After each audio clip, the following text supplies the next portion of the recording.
I was seated beside my 8-year-old granddaughter at my son's company dinner, the kind where everyone smiles too wide and the laughter sounds a little rehearsed.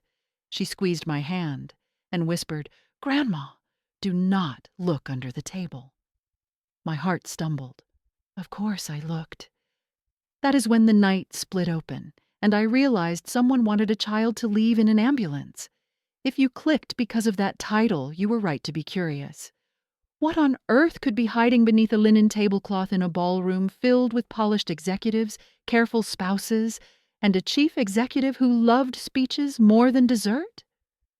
Let me take you there, step by step, because the truth did not arrive in a scream. It arrived in a folded square of paper and the tiniest change in my granddaughter's breathing. The company had rented the hotel's sapphire ballroom. Blue uplights bathed the walls.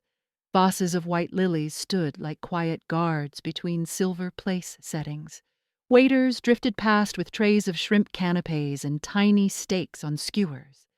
At table 7, my son, Daniel, was doing his best to charm the clients, moving from chair to chair with a grin that said everything in his life was under control. It was not. Beside me sat little Mia, her hair in a neat ribbon, her attention fixed on the cranes she was folding from the paper name cards. She is a careful child, the kind who asks before she breathes near a dessert table. She is allergic to peanuts. The kind of allergy where one crumb can turn a face pale and a night into a siren. Everyone in our family knows. Everyone who cares, that is. When Mia hissed that warning, I lifted the white cloth. Shadows, chair legs, her shiny patent shoes, and a note, folded twice, face down, almost shy about its malice. I slid the note into my palm and opened it with the care you'd give a fuse. 4 words, clipped and ugly.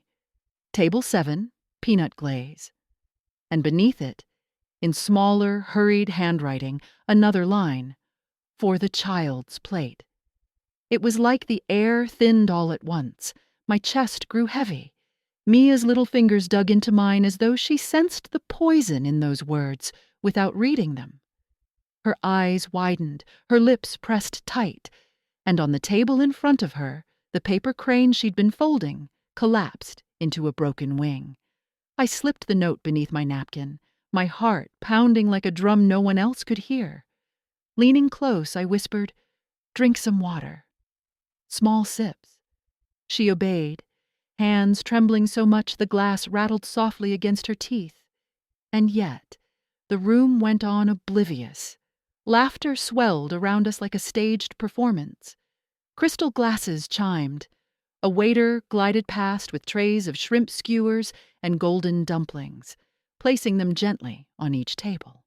My son, Daniel, stood at the podium with his boss, delivering another round of polished gratitude, his smile wide enough to hide 1,000 storms. But I couldn't take my eyes off Mia. Her ribboned head bent low, her hand clutching my sleeve as though the silk fabric was her only anchor. A child shouldn't know fear that deep. Not at a work dinner. Not anywhere. I told myself maybe, just maybe, the note was some mistake. A kitchen slip. A prank. But when the first plates began to arrive, glistening under the ballroom lights, I saw it. A smear of dark sauce brushed deliberately across the portion set down right in front of my granddaughter. The plate rested in front of Mia like a quiet threat. A neat cut of chicken, vegetables arranged in perfect symmetry, and across the surface, a glossy streak of peanut glaze. My breath caught. The waiter, oblivious, murmured, "Enjoy your meal," and vanished toward another table. I yanked the plate away before Mia's fork could even hover. Her startled eyes darted to mine. "Grandma," she whispered, her small voice laced with confusion. I forced a smile so brittle it could have shattered. "Not this one, sweetheart." "Let's share mine instead," I said, sliding my own untouched plate toward her. She frowned, but obeyed, her trust in me absolute. That blind trust nearly broke me, because in that moment, I realized someone in this glittering room wanted to test it. Wanted to test me. Around us, no one noticed. Daniel laughed a little too loudly at something his boss said. His colleagues clapped him on the back, telling him how proud he must be. He looked like a man winning his night, unaware that his daughter had nearly been served her coffin. I tucked the poisoned plate under the tablecloth, the sauce already staining the white linen. My fingers shook as I pressed the folded note against it, like fitting two pieces of evidence together. Whoever had orchestrated this wasn't careless. They knew Mia's allergy. They wanted her plate targeted, and then, as if fate wanted to twist the knife, Mia's small hand tugged at my sleeve again. Her voice trembled. "Grandma, someone's looking at me." I followed her gaze across the ballroom. In the crowd of polished suits and glittering dresses, one pair of eyes stood out, watching our table, steady and unblinking, as though waiting to see if the plan had worked. The gaze came from across the room, steady and cold. A woman in a sequined navy gown, hair pinned back in a perfect bun. She raised her glass slowly, her smile sharp as glass. Around her, the table laughed at some joke, but her eyes never left mine. Mia pressed herself closer against me, whispering again, "She doesn't like me, Grandma." Every instinct screamed that my granddaughter was right. Children sense malice the way animals sense storms. I forced myself to glance away, pretending to fuss with my napkin. I had to think. Who was this woman? A client's wife? A co-worker's date?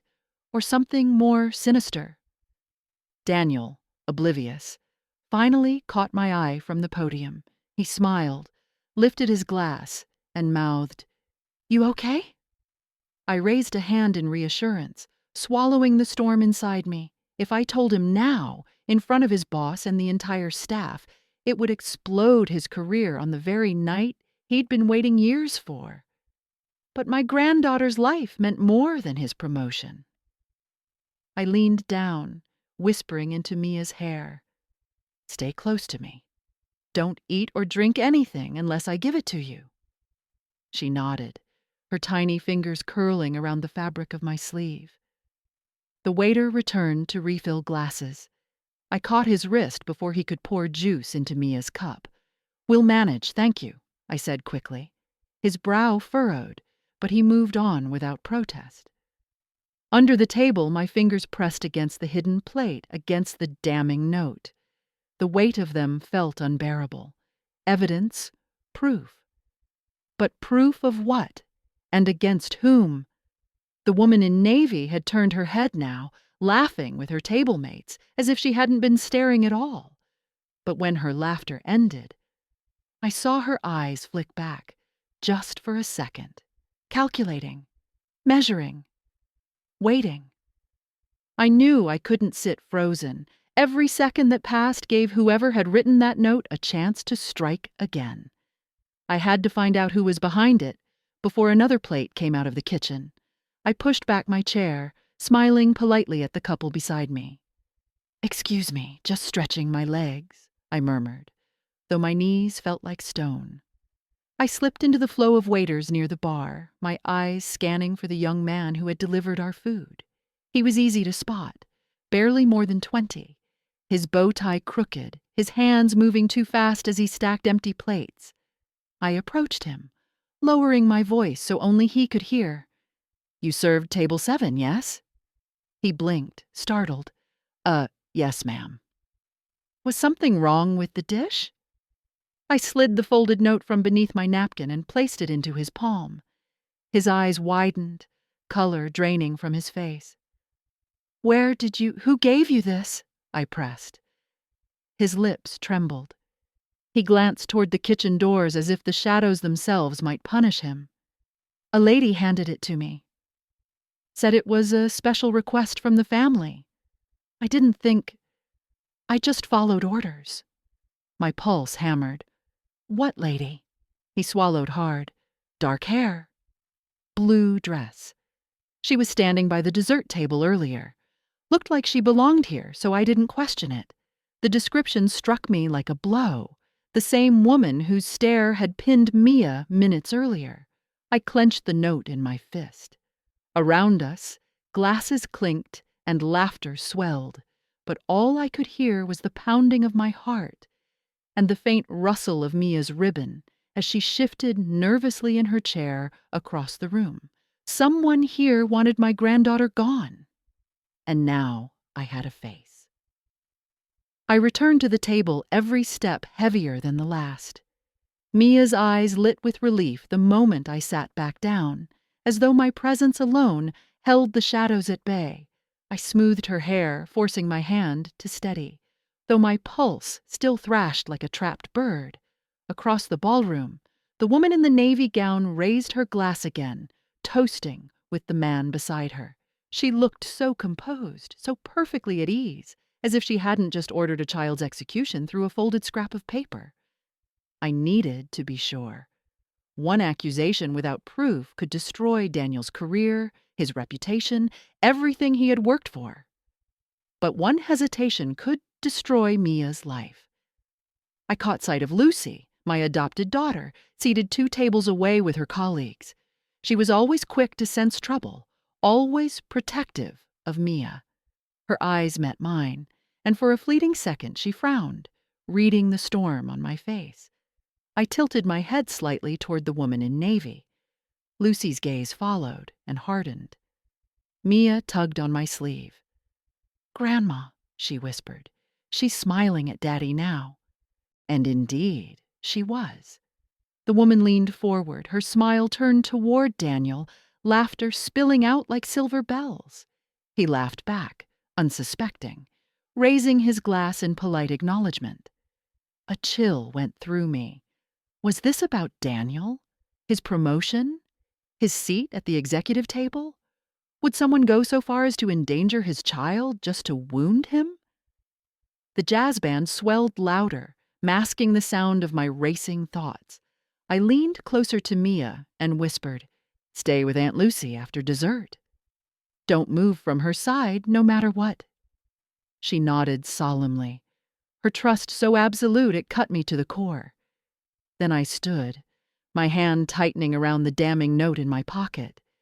If the woman in navy thought she could watch us like prey without being challenged, she was about to be mistaken. I crossed the ballroom, weaving between tables of executives and their polished spouses. Each step felt like walking a tightrope. One wrong move, and I'd bring the entire evening crashing down, but every beat of Mia's fragile heart behind me reminded me why I couldn't stop. The woman in navy looked up as I reached her table.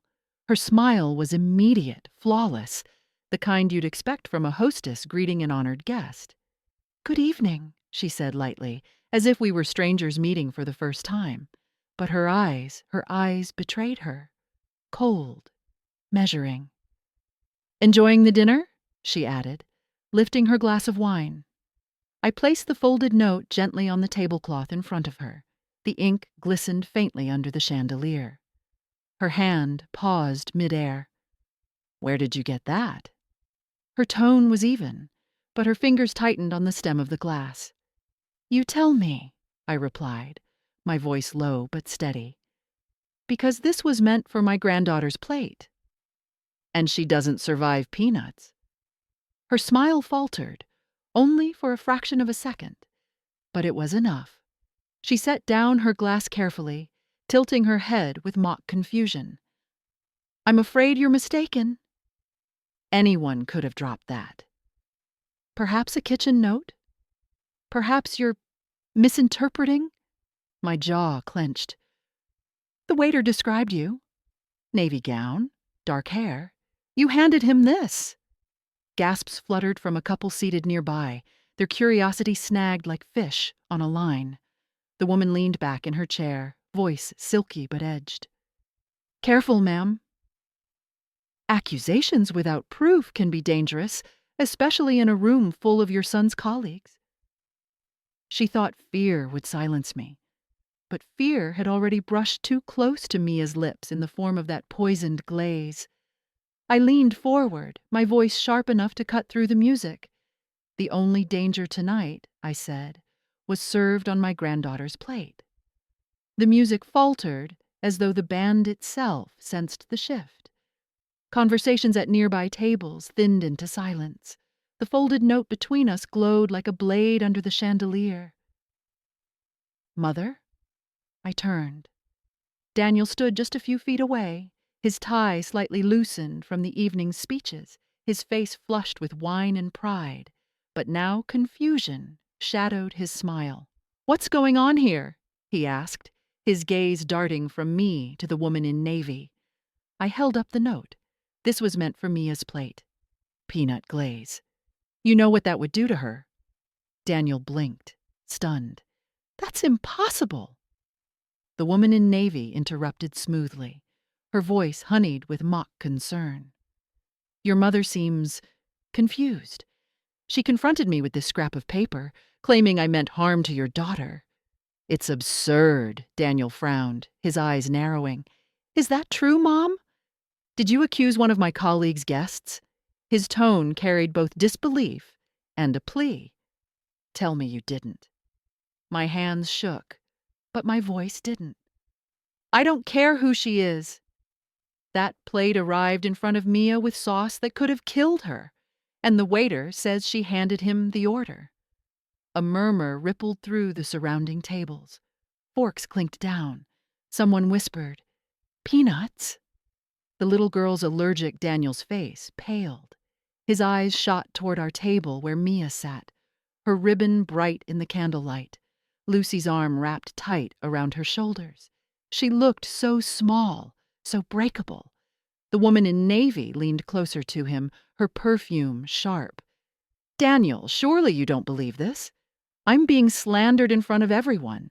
For your daughter's sake and your reputation, put an end to this nonsense." But Daniel's hand shook as he reached for the note. His eyes scanned the words, and in that instant, the pride drained from his face, leaving only a father staring into the abyss of what could have been. Daniel held the note like it was burning through his fingers. His lips moved, but no words came at first. The room had quieted, the jazz band falling into an uneasy pause, every guest leaning just enough to catch the drama. Finally, he managed, This has to be some mistake." "Nobody here would—" His voice trailed, his gaze darting toward Mia.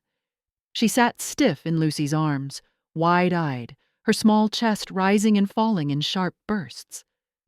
"Daniel," I said, my voice low but unyielding, "a mistake doesn't brush peanut glaze across a 7-year-old's plate." The woman in navy let out a soft laugh, the kind that dripped arrogance. "My goodness, the drama! Do you really want your entire staff whispering that your mother ruined your promotion dinner with a fairy tale?" Several guests stirred uncomfortably. A man at her table muttered, "Maybe we should hear her out." Another shook his head. "This is madness." "Who would target a child?" Lucy's voice rang out suddenly, slicing through the murmurs. "She would." Her eyes blazed as she glared across the room. "I saw her watching Mia all evening." And now this. Daniel spun to his sister, torn between loyalty and fear. "Lucy, please." "Not here." But Lucy stood, still clutching Mia, her chin high. "Yes, here." "Because while you're worried about your image, your daughter nearly died. And if Grandma hadn't checked that plate, she would have." The words struck him like a slap. His face crumpled, the facade of control falling away. I stepped closer, putting the weight of truth between us. "Son, you can doubt me all you want, but look at your child. Look at her shaking in your sister's arms. That is not paranoia. That is proof." The silence after those words was heavier than the chandeliers above us. Even the woman in navy faltered, her painted smile stiffening at the edges. The ballroom had become a stage, every eye fixed on us. Daniel stood frozen, the note trembling in his hand. Lucy's voice still lingered in the air like smoke after a firework. And then Mia whispered, so soft, it nearly vanished beneath the weight of silence. Grandma told me not to drink, because she knew. Her little voice cracked. I saw the sauce. I knew it was bad, the guests gasped. That was all it took, the innocence of a child confirming the horror. Daniel's chest heaved. He turned back to the woman in navy. Tell me the truth, he demanded, his voice raw. Did you hand that note to the waiter? For the first time, her composure slipped. She leaned back, fingers tightening on her glass until the stem threatened to snap. This is ridiculous. A piece of paper? A frightened child? You're really going to accuse me with nothing more than that? But her voice had lost its silk. Cracks spread through the mask. The young waiter, pale as porcelain, stepped forward from the shadows of the service doors. I saw her. She gave me the note, said it was urgent. His voice shook, but it carried. I didn't know it was poison. I thought it was special instructions. The crowd erupted. Gasps, sharp whispers, heads turning toward the woman in navy. Her eyes flashed with panic. You're lying, she snapped, her control finally breaking. Do you think anyone will believe a trembling boy over me? But the tide had turned.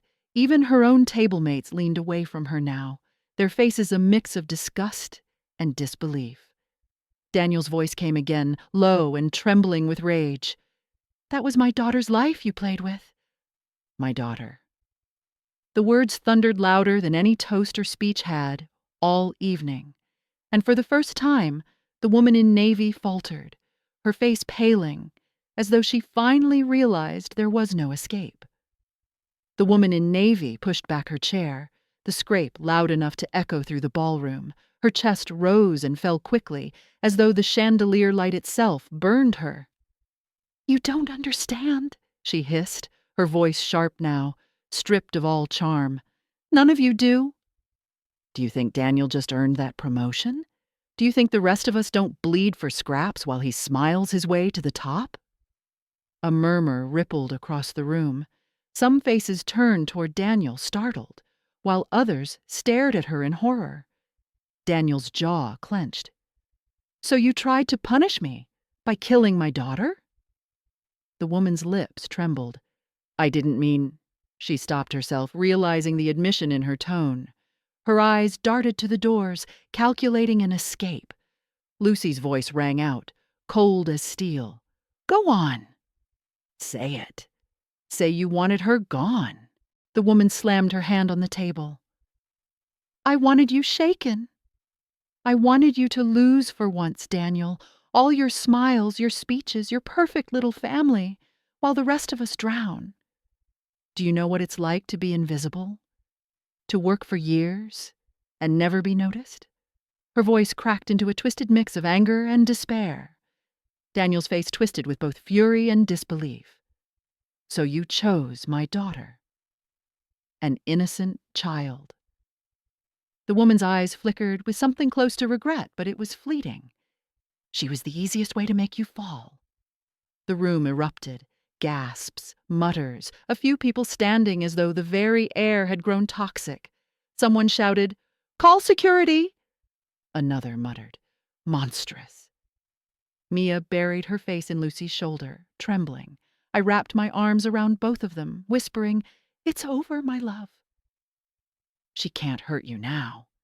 But even as the security guards began moving through the crowd, Daniel stood rooted, his whole world collapsing in front of 100 witnesses.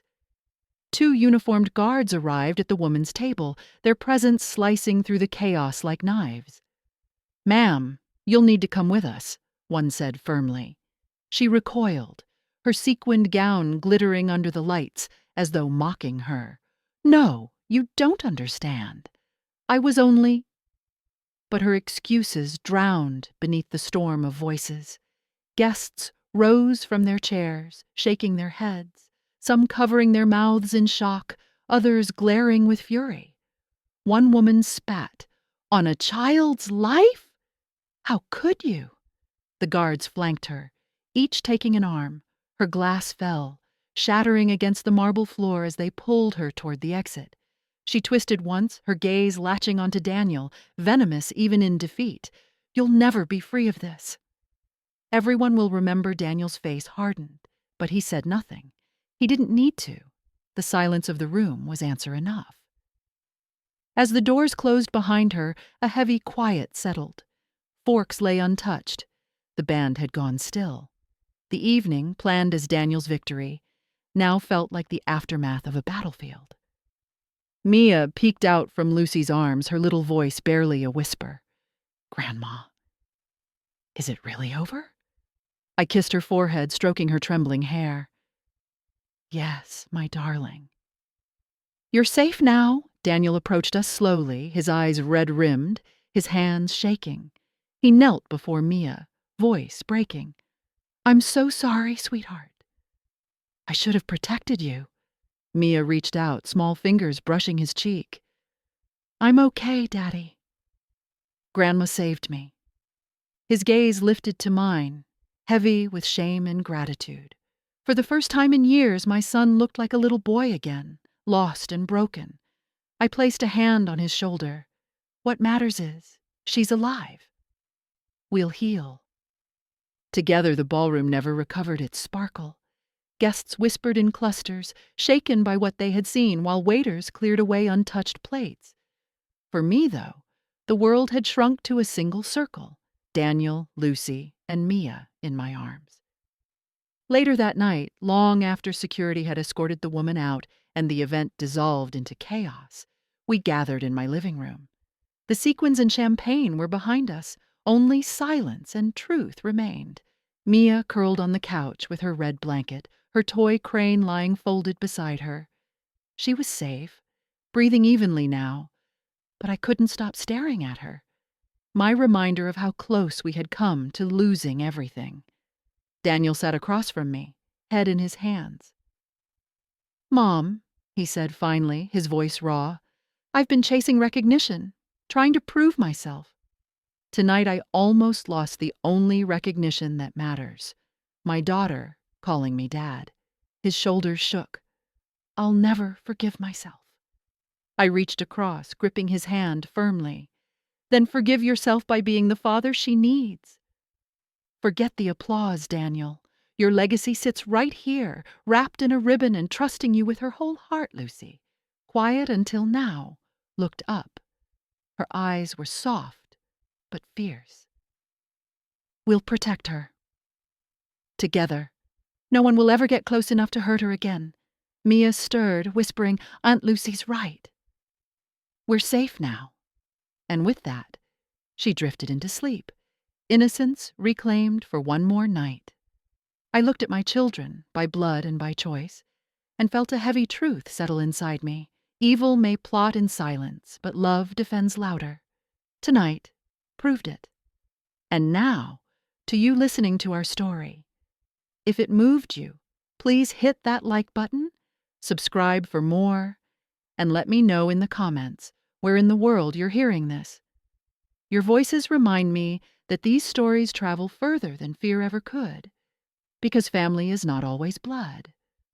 Sometimes it's love, vigilance, and the courage to fight for the smallest hands that trust us.